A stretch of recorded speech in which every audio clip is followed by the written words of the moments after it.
So I selected 3 questions that garnered the most debate and discussion. And I want to go through the questions and some of the answers and or positions that were staked afterwards. And it would be interesting and hopefully useful and productive. So the first question,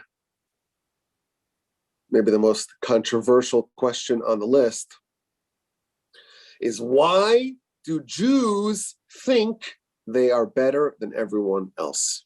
So right away they went to Jewish supremacy, Jewish elitism, chauvinism. Why do we think that we are better? Now, it's important to note, whenever you have a question, it invariably has an assumption in the question. When you ask a why, you're obviously assuming that this is true, and now you want an explanation as to why it's true. But we first have to evaluate the veracity of the assumption. Is it in fact true that Jews think that they are better than everyone else? Because if it's not true, then it's not a good question, because the assumption is flawed.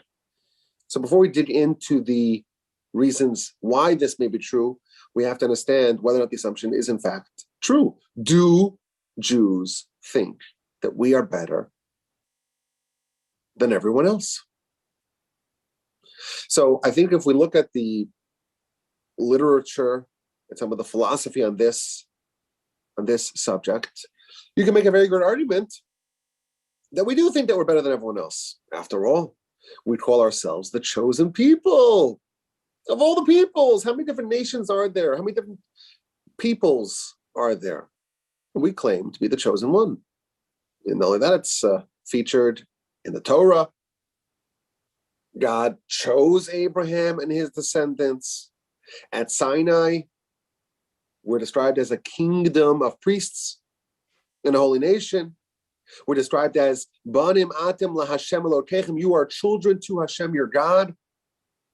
Ahavti Eschem Amar Hashem. God says, I loved you. V'lasitcha Elyon. You are Elyon. You are supreme. You are above others.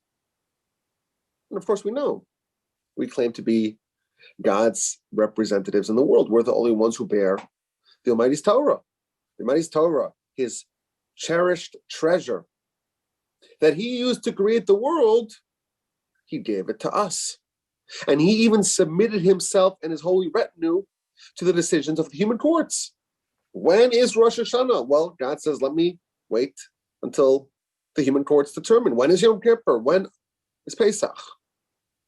He forged a covenant, multiple covenants, between our nation and the rest, between himself and our nation. Now, there were some covenants between God and all of humanity, but there are additional covenants between God and us. We have his Torah, we have his mitzvos, we have his land. We're considered his children. We have special oversight. We have an elevated soul. Now, of course, this all comes with more responsibility.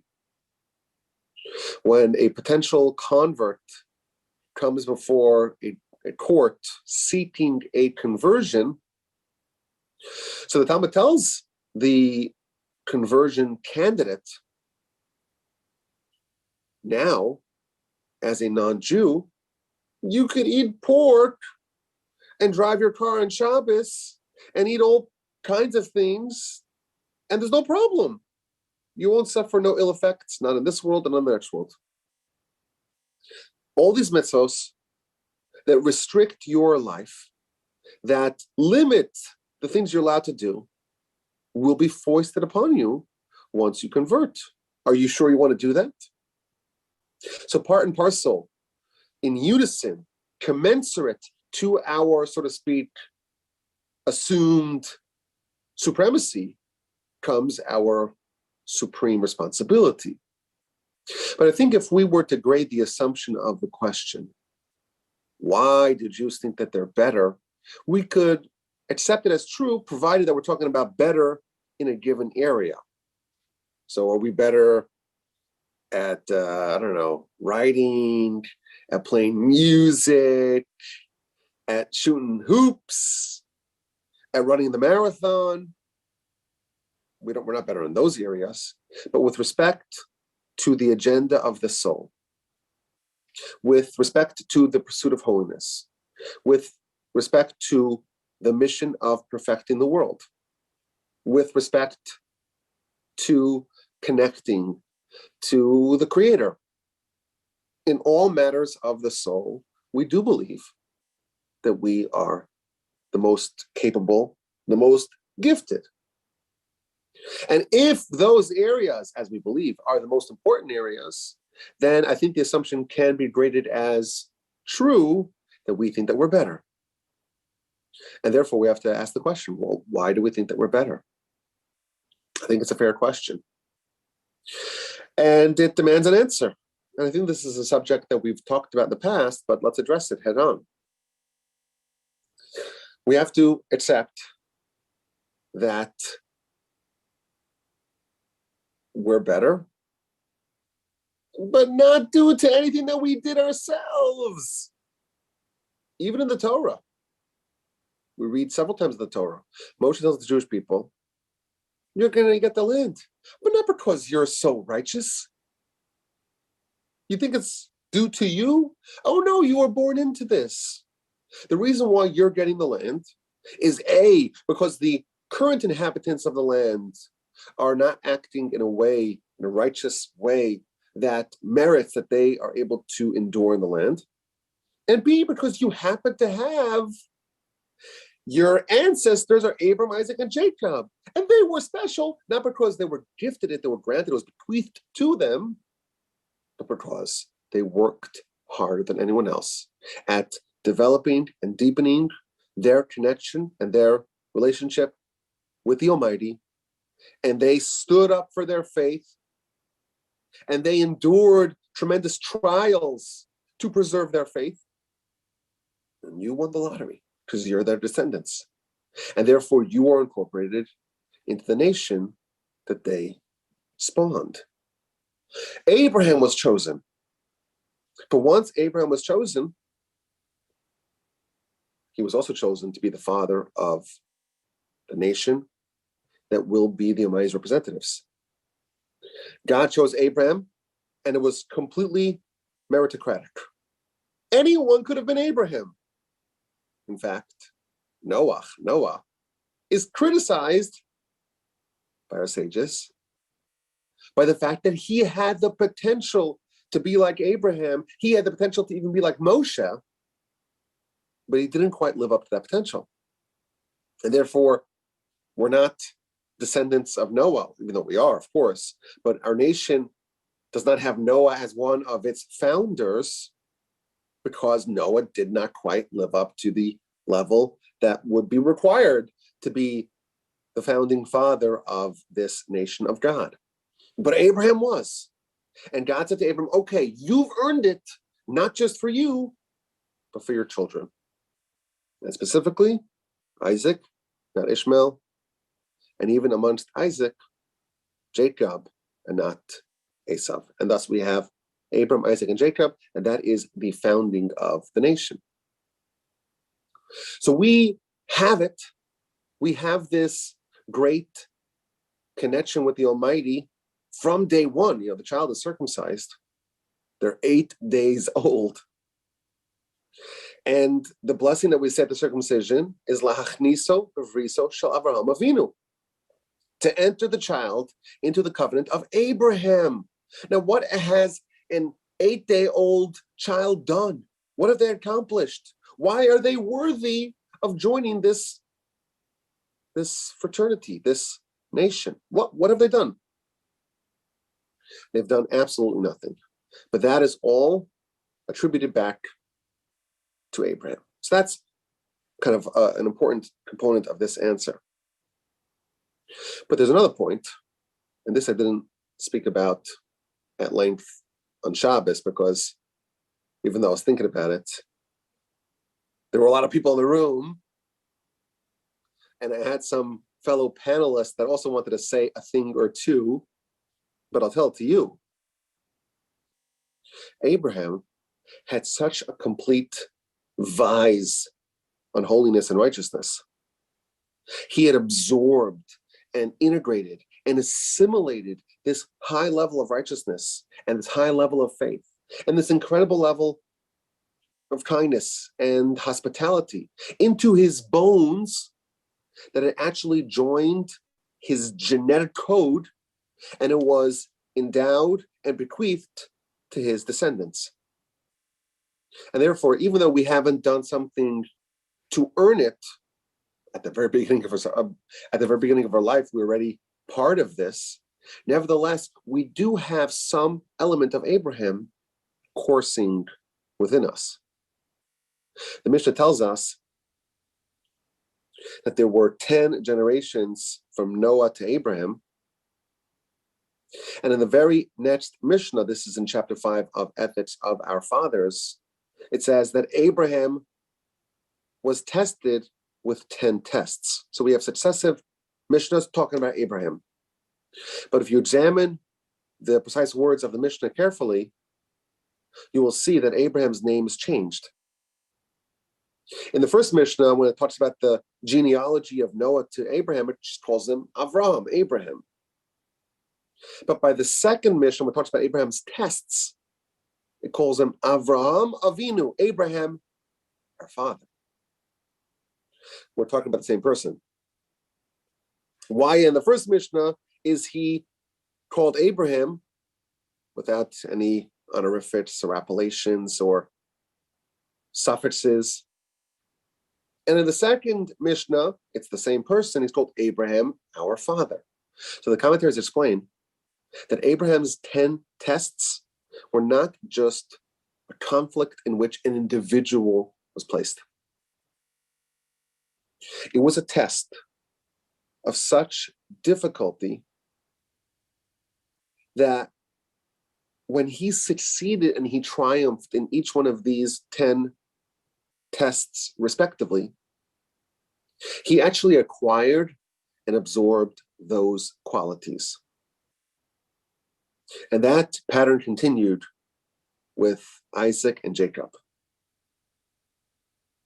And therefore, those qualities, you read the Torah tells us all these stories, these individual stories about Abraham.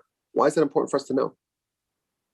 We read about he met these 3 people, he thought they were just travelers, and he ran and he did, and he got meat and he got butter and he got everything, running around 3 days after his circumcision. Why is that salient to us? Now we know the answer. Because Abraham's kindness and hospitality, it's not just his own personal greatness that's at play over here. These are characteristics that he bequeathed onward to his descendants. And therefore, even though we didn't do anything to earn this part of this union with God, we come from Abraham, and it's not just a familial link. We also have some of Abraham's characteristics within us. And God chose him and his descendants. And it wasn't always so pleasant. Part of what is included in this package, and it's nice to say that, we're supreme, we're better than everyone else, but what comes along with it? God tells Abraham, it's going to be a very long time before your family that will burgeon into a nation will be at Sinai, will get the land of Israel. You're going to need to spend 400 years in a foreign land as slaves. That's part of the package. And Abraham signed off on that.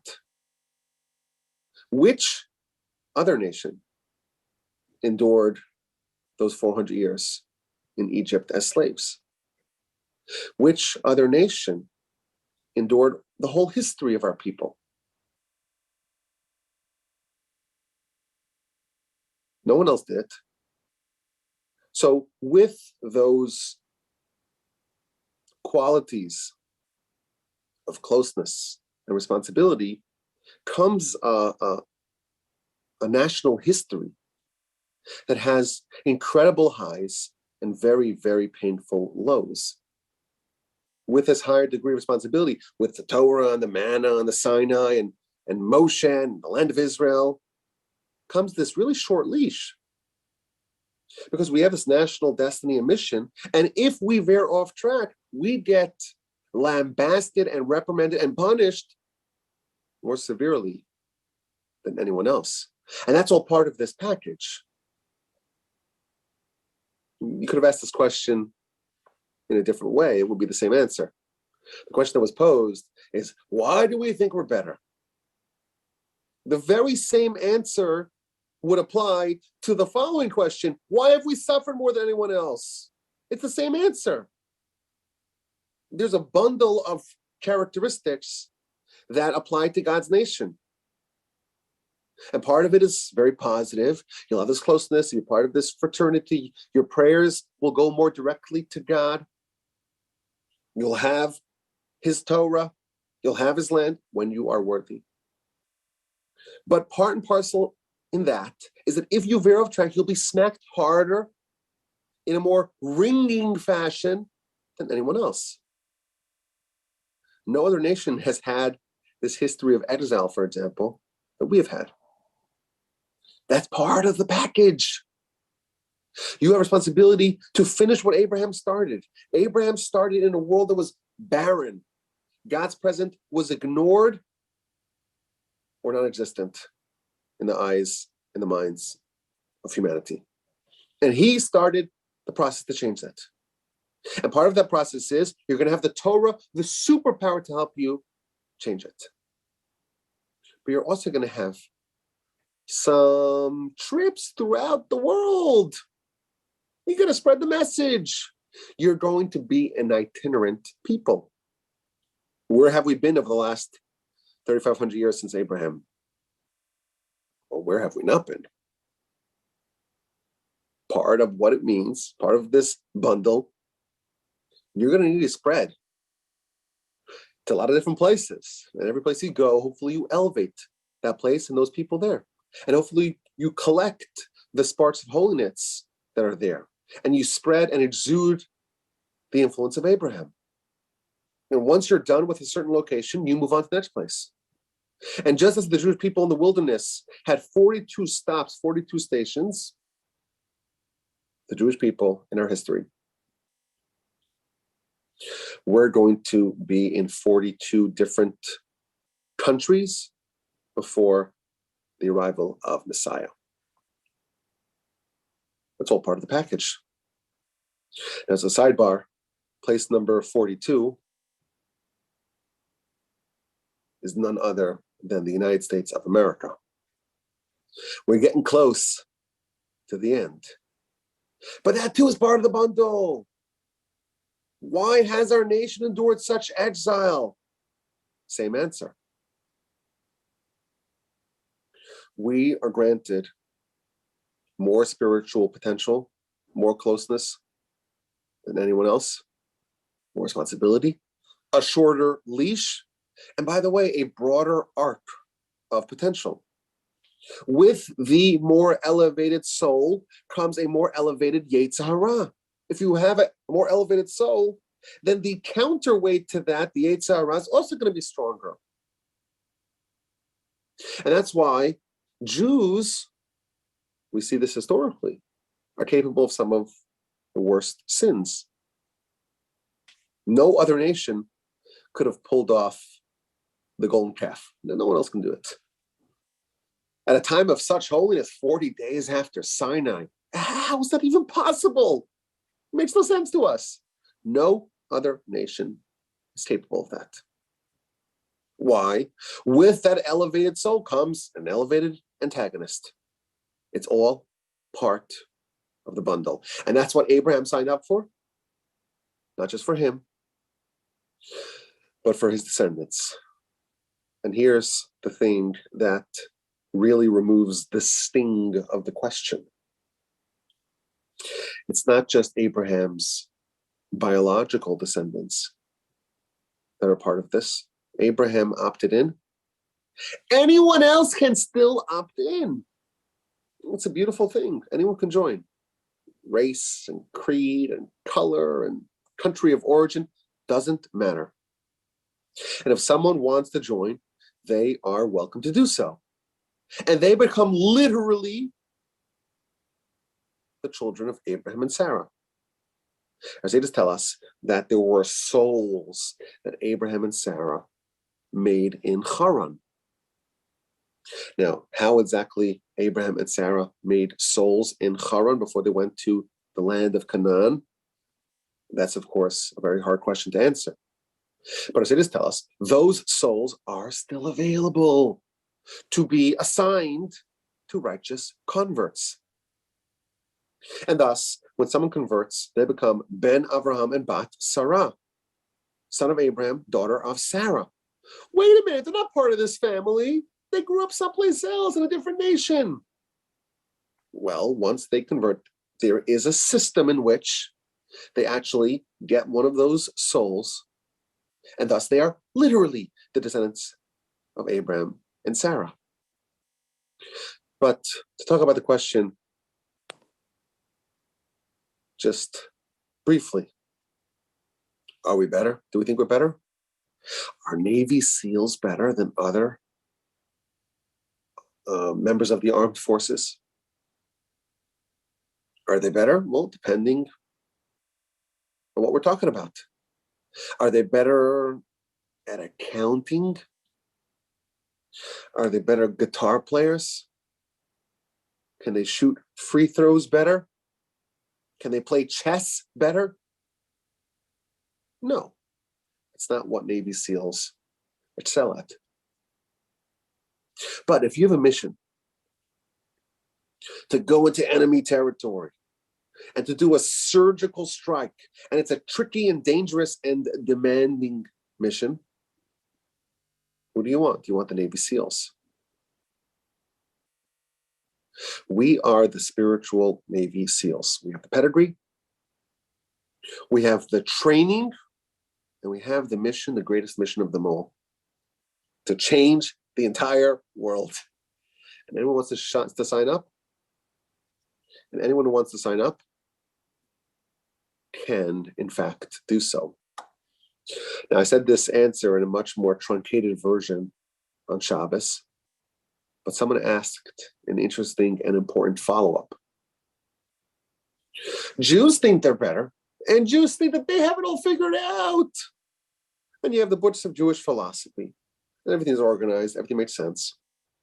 But don't the Christians also have some system that they like?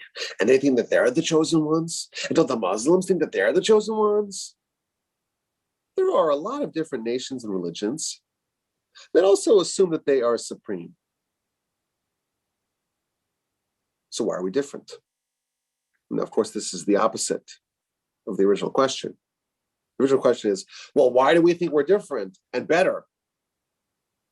Well, if everyone thinks they're better, it's really not so unique. But we got into this discussion about the Christians and the Muslims who think that they have it all figured out. So the first thing I said is that our system, our understanding of what our mission is, it's not just something we feel. You feel you're better.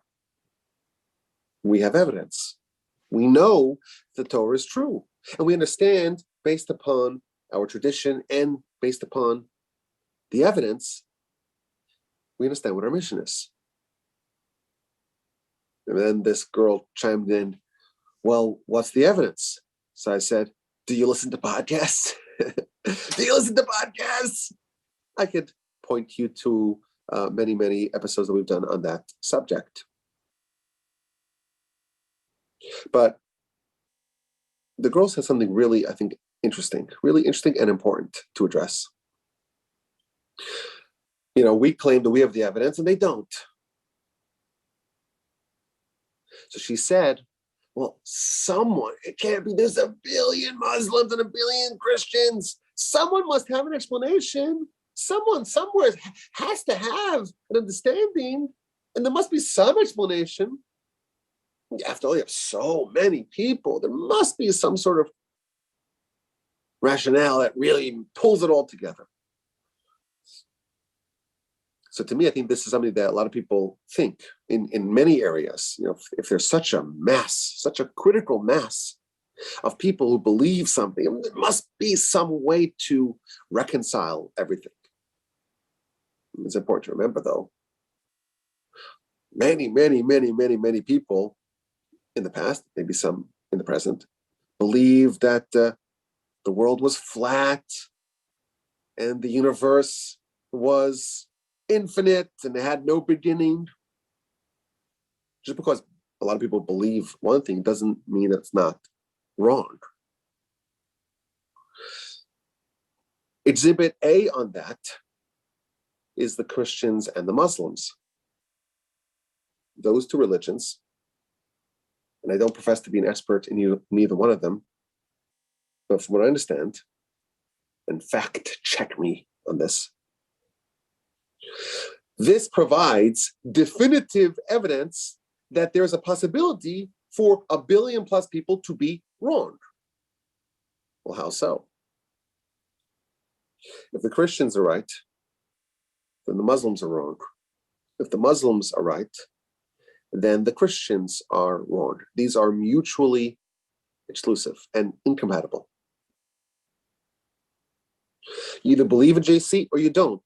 You either believe in Muhammad or you don't.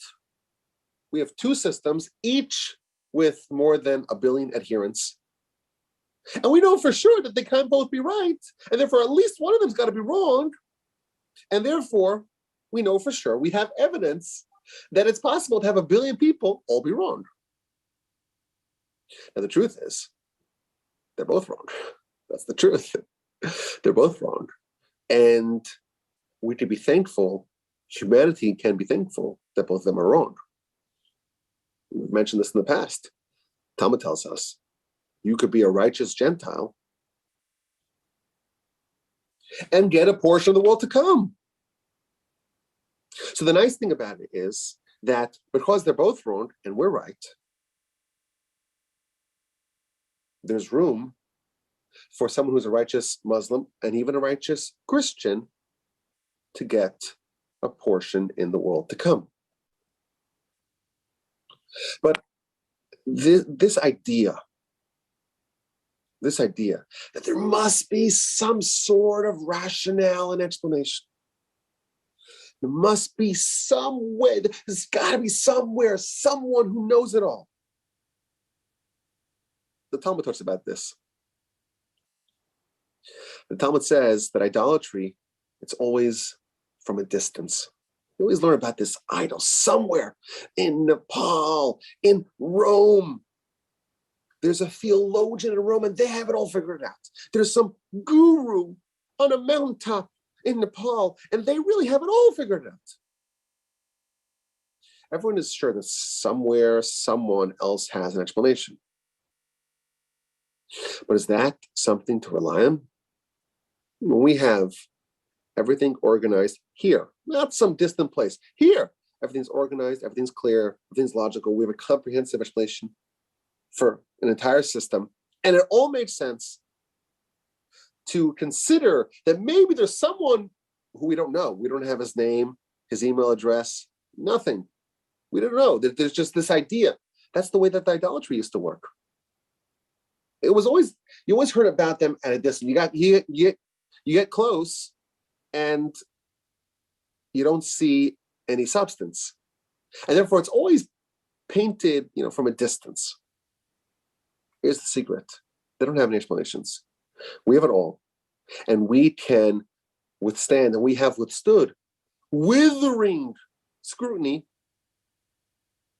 And we have the exact same text of the Torah for thousands of years. And we're studying the same Talmud for thousands of years. And we're following the same laws from time immemorial. No one's found a mistake yet. No one's had any good questions that cannot be resolved by yeshiva students. You don't need to go to Nepal. You don't need to go to some idea of some distant guru who knows it all. Why would we abandon what we have right over here for some sort of fanciful thought that maybe there's someone who knows something that just never publicized it. So that was the follow-up to the discussion. But that was a first question, which was really interesting subject. I think it's fair to say that, listen, we believe that we have the Almighty's wisdom. And we're very lucky to have it. And we understand why we have it. And we also understand what it demands of us, because the demands upon us are very large demands. And there's a whole package that comes along with it. There's a whole system that comes along with it. And we have evidence and we have logic. Everything works out beautifully. That was the first question. Shall we dig into the second question? Of course, if you have any comments or questions, you could always email me, rabbi@ojev.com. Here's the second question, very different subject. What is wrong with watching bad movies and TV shows? Now, just some background. People in our community, it's very common for people to not have televisions. In America, there's a lot of cord cutting now. But the idea of not watching media, not watching TV or movies, not going to the movies, it's actually widespread in our communities. And the girl wants to know, what's wrong with it? It's harmless. It's harmless. What are you risking? Why is it so bad? So this is a good question. I think it needs to be addressed. If you're going to tell someone, hey, the average kid in America, by the time they're 9, they have a smartphone and not Facebook. Facebook's just for old people now, I've been reliably told. But they have Instagram and, of course, TikTok and Snapchat. And there's television, and you watch your TV shows. Why is it discouraged in our communities?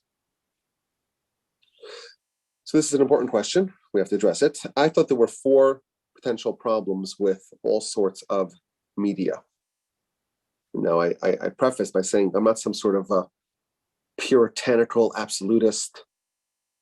I have seen a movie in the past. I've listened to some podcasts that are not just Torah. I've read some secular books. In general, our familial policy, we're not so insular. We're just not. Maybe we should be more, I don't know. But our kids are exposed to the world outside of us. But what's the principle? What's the philosophy? What would be a potential problem for someone to watch media, be it fiction or nonfiction, to be engaged in all sorts of influences that come from the world outside? So I thought there were 4 problems, starting from the easiest to explain to the more complicated, or the more subtle. So the first thing I thought is that we have a finite amount of time here. And even if it's not so harmful to watch television or to watch a movie, it does take up some of your very precious time. The Mishnah tells us 1 second of Torah, of repentance, of mitzvos in this world, well, that's worth more than anything you could possibly imagine. And once you're dead, you can't do a single mitzvah. Yeah, of course, your family could do in your merit. Your children could do a mitzvah and you benefit vicariously through them. If someone dedicates something in your merit or in your memory, some Torah, a Torah book, of course, a Torah podcast, some sort of Torah initiative, that Torah is attributed to you. Of course, we know that. But you yourself can't do any mitzvahs once you pass. And we don't know how long we have over here. We know it's a finite amount of time. And we want to allocate that time in the most productive fashion. So the first problem, I would think, is a question of the resource, the most valuable and prized resource, that's our time, it should be used judiciously. There's a wonderful and quite mystifying midrash in this past week's parsha. The parsha starts off that Sarah was 127 years old when she passed. That number, 127, appears one other place in our scripture. In the beginning of the book of Esther, it talks about Achashverosh. He ruled over 127 countries. So, of course, we would say that that's a total coincidence. 127, 127. The Midrash tells us something amazing. The Midrash says that Rabbi Akiva was giving a lecture and the audience started to snooze. They were nodding off. They started to lapse into a shluf. And he wanted to wake them up. He wanted to arouse them from their slumber. So he said, why did Esther, of course, Esther goes on to marry Achashverosh, why did she merit to rule over 127 countries? Rabbi Akiva's giving a lecture. I would imagine we have some descriptions of lectures from the times of the Mishnah. It could have been a 16-hour lecture. Today, at 45 minutes, everyone, that's it. They tap out. They're done. But in antiquity, people had more stamina. Who knows? Maybe it was an hour 20 of a marathon lecture. Someone in the back starts nodding off. Rabbi Akiva says, throws out a question to wake them up. Why did Esther merit to rule over 127 countries? Because she's a great, great, great, great granddaughter of Sarah, and Sarah was righteous for 127 years, and for every year of Sarah's life that she was righteous, she earned the merit of her great granddaughter Esther to rule over one country. Now, if Rabbi Akiva says that, it sounds so quizzical. It might get your attention. It might wake you up, and he may continue on his lecture. But simply put, he wanted to wake them up. So he said something so unexpected that by the sheer strangeness of what he said, it would wake them up from their sleep. But the Hasidic masters, they discover a deeper message here. The students were drowsing. They were dozing off. They were snoozing. And he was trying to tell them the importance of not forfeiting even a second of our potential. Sarah lived for 127 years. Every single minute of every single year was used properly. She didn't coast for even a second. That's why she's the matriarch. That's why she's even greater than Abraham as a prophetess. When you filter 127 years of righteousness through the Almighty's system of reward and punishment, how does it get amplified? How does it get properly recompensed? In an empire that rules 127 countries. And every country, it's got provinces, and the provinces have regions, and the regions have cities, and the cities have neighborhoods, and the neighborhoods have little streets. So if every year earns a whole country, and every minute gives you, a small cul-de-sac or a small subdivision, every second is precious. Every mitzvah unlocks worlds. Every moment is to be cherished. And that's the deeper message. Don't forfeit even a second of your life. Don't forfeit even a smidgen of your potential.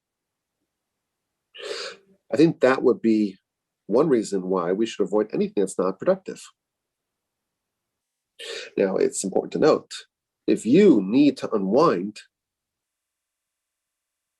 and you need to kind of relax a little bit, and you want to put on some relaxing music with Bach and Beethoven, and you want to have a cigar and a whiskey, and you need to relax and unwind, that can be a mitzvah. Because the mitzvah is to do what you need to accomplish what you need to accomplish. And sometimes we need to unwind. In 127 years, Sarah also took naps, I'm sure. Why? Because that's what you need.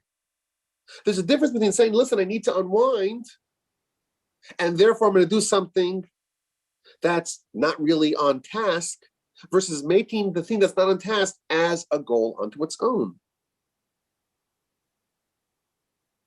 I think that's point number one. Our time is very important, and we have to be very assiduous in how we allocate it. Another point I thought would be important. When people watch movies and they see things that we're not really supposed to see. If you lived in a village someplace in the steppes of Europe or the steppes of Asia or the mountains of Afghanistan 200 years ago, how many homicides would you see? How much bloodshed would you see? You might see some, but not as much as the average 5-year-old in America sees in an afternoon. We have a sensitive and delicate soul, and we're supposed to feel certain things. And when we get exposed to all these things that are supposed to be shocking to us, we get calloused to them, and we get desensitized to them. It actually is quite ruinous to our life over here. They might create us with a very sensitive and delicate and impressionable soul, and we're supposed to react in certain ways when we experience and encounter certain things, but we grow apathetic when those things, for example, are just beamed into our brains all the time. So there's another point that could be potentially harmful to us if we expose ourselves to too much media. A third thing that I thought maybe would be problematic with too much media, and that is the question of who is shaping our worldview on a variety of areas. What is our attitudes? What are our mores about a whole host of things? What's right and what's wrong, what's moral, what's ethical, what's good? We have a system called the Torah. And that removes any room for any arbitrary opinions about every matter. We say, you know what, the Almighty created the world. He is the absolute source of truth. He is the absolute source of righteousness.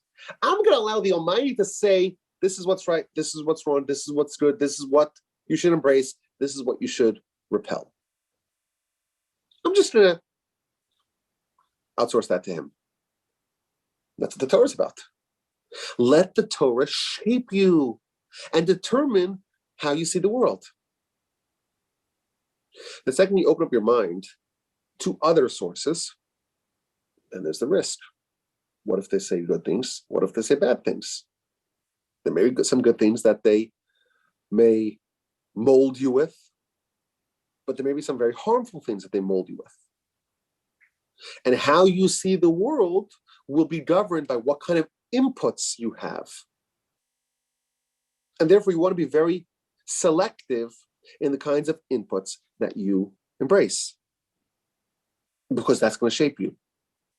You are malleable. Our brain can be very easily manipulated. And when we choose to adopt one way of thinking or one way of seeing the world, that's going to have a very material impact on our lives.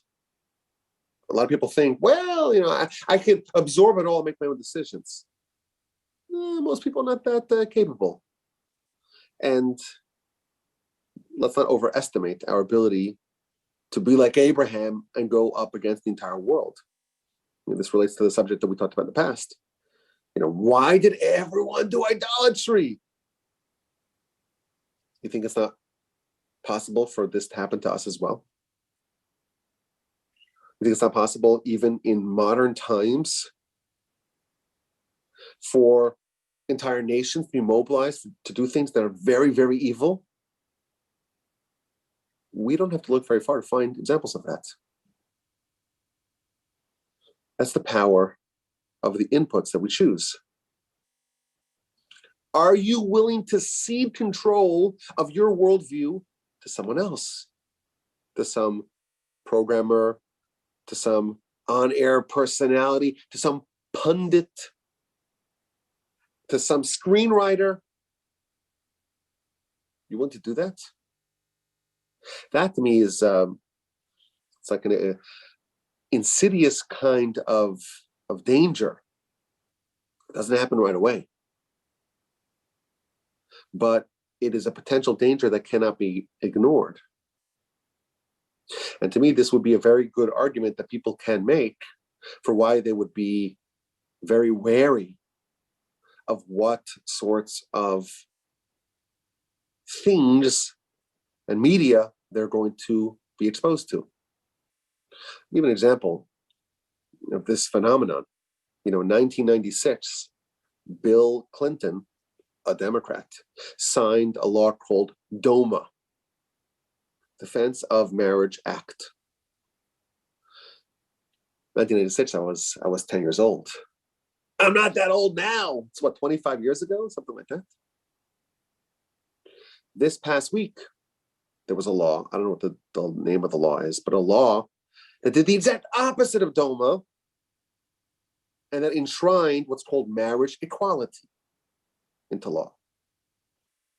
How do you go from the complete opposite of the spectrum? How did that happen that within 25 years, there was one law to defend traditional marriage to a law defending the marriage equality, as it's called? Now, again, let's not talk about the merits of that case. It's beside the point. How did this shift happen so fast? If you were to ask the people in 1996, is this what you believe? Yes. Why do you believe it? Because it's what's right. And you ask people today, why do you support it? Because it's what's right. The real answer is that, humans haven't changed that much in 25 years, but our attitudes have been altered because it's very easy relatively to change such a fundamental belief when you have control of the inputs.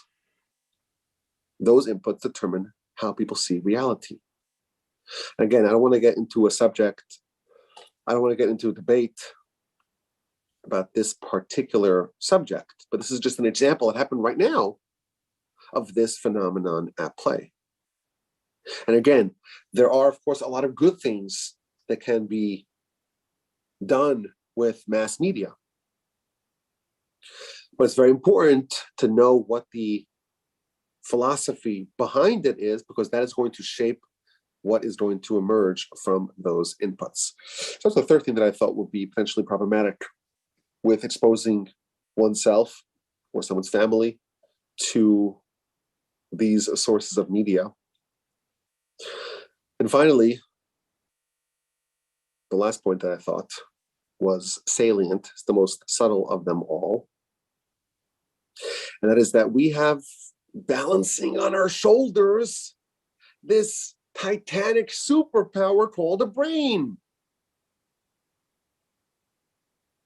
And the brain is capable of incredible things. But the brain can operate in different waves, different systems, different manners. On one hand, there's the intellect.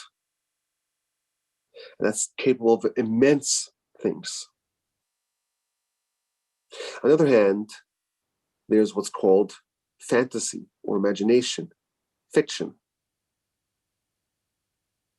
Our sages tell us that the Yetzer Hara tries to commandeer our brain and take control of it and operate the world in a virtual reality. And really the epicenter of our struggle with the Yetzer Hara is who is in charge of the superpower, who is the driving force behind the brain. When we study Torah, even if we study something that's not relevant to you, a lot of what we studied in yeshiva had no practical applications. But the Torah is designed to empower, to strengthen our logical parts of the brain and to suppress the fantasy imagination parts of the brain. That's the Yetzer Hara's domain. Any sort of riveting video or movie that you watch, it is a submission to the Yetzer Hara's system of how the brain should operate. And it is a zero-sum game. If one side is elevated, has more power, the other side, by definition, is going to be weakened. And therefore, when you choose to expose yourself to stories, and they can be harmless,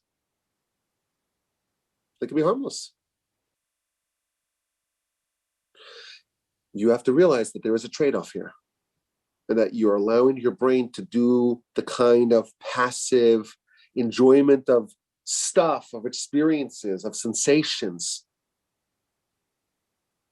that's going to weaken the other part or the other system of the brain's operations.